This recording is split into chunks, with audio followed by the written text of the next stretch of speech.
साल 2025 की शुरुआत एस्ट्रोनॉमी की दुनिया में धमाकेदार रही। एस्ट्रोनॉमर्स और स्पेस की दुनिया में इंटरेस्ट रखने वालों को 21 जनवरी को एक अद्भुत नजारा देखने को मिला, जब हमारे सोलर सिस्टम के Venus, Mars, Jupiter, Saturn, Uranus और नेपच्यून जैसे ग्रह प्लैनेटरी परेड के तहत एक लाइन में नजर आए। इसके तुरंत बाद 25 जनवरी को एस्टेरॉयड 2025b के हमारे पृथ्वी के पास से यानी करीब 3.6 मिलियन माइल्स की दूरी से होकर गुजरा था। और अब बहुत ही जल्द हमें एक और सेलेस्टियल घटना देखने को मिलने वाली है, और वो है साल का पहला सूर्य ग्रहण, जो लगेगा 29 मार्च को। हालांकि ये ग्रहण पूरी तरह से नहीं होगा, बल्कि आंशिक यानी पार्शियल होगा, क्योंकि चंद्रमा की सेंट्रल शेडो पृथ्वी के दक्षिण से गुजरेगी, यानी चंद्रमा सूरज की सतह के सिर्फ एक हिस्से को ही ढकेगा। इस घटना को यूरोप, एशिया, अफ्रीका, उत्तरी और दक्षिणी अमेरिका जैसे कई महाद्वीपों में देखा जा सकेगा। ये ग्रहण भारत में नजर नहीं आएगा, इसीलिए भारत में सूतक काल माना नहीं जाएगा। स्वागत है आपका विज्ञान 360 में।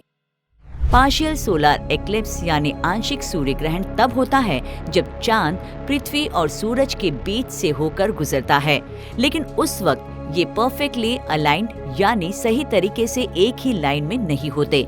नतीजा सूरज का सिर्फ एक ही हिस्सा अनक्लियर हो जाता है, जिससे आधा चंद्राकार जैसा महसूस होता है। सूरज की रोशनी का कुछ हिस्सा अनक्लियर हो जाता है और कुछ खास क्षेत्रों पर उसकी छाया पड़ती है। पार्शियल सोलर एक्लिप्स सबसे ज्यादा होने वाले टाइप का सूर्य ग्रहण है, जो साल में कम से कम 2 बार होता है, लेकिन ज्यादातर सूरज की रोशनी पर इसका कोई असर नहीं पड़ता, इसीलिए ये ज्यादा नोटिस में नहीं आते। हाल ही में 25 अक्टूबर 2022 को पार्शियल सोलर एक्लिप्स की घटना हुई, जिसे यूरोप के अलावा एशिया के ज्यादातर हिस्सों में और नॉर्थ ईस्ट अफ्रीका में देखा गया था। इसके बाद अब अगला होगा 29 मार्च को। हालांकि चंद्रमा की सेंट्रल छाया पृथ्वी तक नहीं पहुंचेगी, इससे पूर्ण सूर्य ग्रहण नहीं होगा, लेकिन फिर भी ये एक खास सूर्य ग्रहण माना जाएगा। इस ग्रहण को ज्यादातर यूरोप में देखा जा सकेगा, लेकिन इसका सबसे अच्छा नजारा नॉर्थ अमेरिका के ईस्टर्न पार्ट्स में देखा जा सकेगा।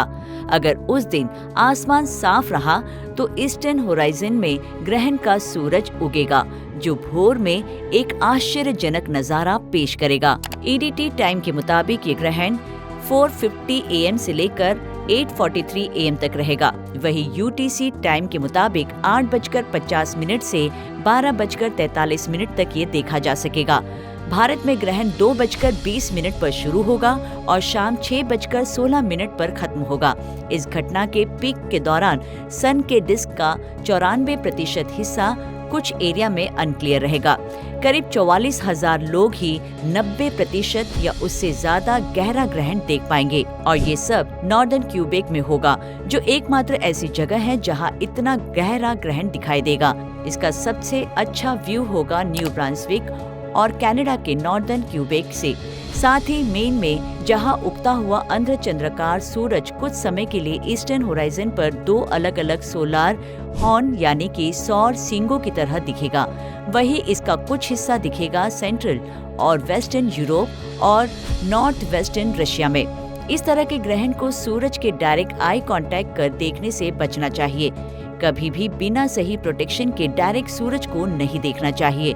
ग्रहण को देखने का मजा लेने के लिए सर्टिफाइड सोलर व्यूइंग ग्लासेस या फिर इनडायरेक्ट व्यूइंग मेथड्स का इस्तेमाल करना चाहिए। तो अपने कैलेंडर में 29 मार्च की डेट को नोट कर ले। ऐसे और कई ब्रह्मांडीय इवेंट्स आने वाले वक्त में हमें देखने को मिलेंगे। लेकिन सूर्य ग्रहण की बात करें तो 29 मार्च के बाद 21 सितंबर 2025 को भी ऐसा ही एक और पार्शियल सोलर एक्लिप्स होने वाला है, जो ऑस्ट्रेलिया के तस्मानिया, न्यूजीलैंड और साउथ पैसिफिक और अंटार्कटिका में देखा जा सकता है। लेकिन बात अगर मार्च में होने वाले पार्शियल सोलर एक्लिप्स की करें, तो क्या आप इसे देखने के लिए एक्साइटेड है? अपनी राय कमेंट कर हमें जरूर बताएं। विज्ञान से जुड़ी ऐसी ही इंटरेस्टिंग खबरों को जानने के लिए हमारे चैनल विज्ञान 360 को सब्सक्राइब करें और बेल आइकन को प्रेस करना ना भूलें।